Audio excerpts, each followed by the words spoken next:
పిల్లలారా, మరో ముఖ్య విషయం ఏమిటంటే మీ తల్లిదండ్రులు మీరు ఎప్పటికీ తెలుసుకోలేని ప్రేమను మీకు ఇస్తారు. వారు మీకు కొన్నిసార్లు ఇష్టపడని పనులు చేయమని అడిగినప్పుడు, హోంవర్క్ పూర్తి చేయడం, ఇంట్లో సహాయం చేయడం, లేదా త్వరగా నిద్రపోవడం వంటి వాటిని మీ మంచి అలవాట్ల కోసం మరియు ఆరోగ్యం కోసం వారు మీకోసం మంచినే కోరుకుంటారు. వారు ఎప్పుడూ మీ మంచి కోసం మాత్రమే మాట్లాడుతారు. మీరు వారి మాటలు వినినప్పుడు మీ జీవితం సులభం అవుతుంది మరియు ఆనందంగానూ ఉంటుంది. మేము మంచి వ్యక్తులుగా మారుతామని గణేశునికి మనసులో మాట ఇచ్చారు.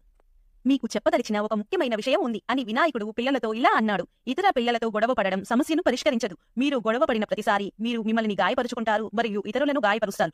బదులుగా ఒకరికొకరు సహాయపడడం నేర్చుకోండి. మీ స్నేహితులకి అవసరమైనప్పుడు వారికి సహాయం చేయండి. వారు మాట్లాడుతున్నప్పుడు వినండి.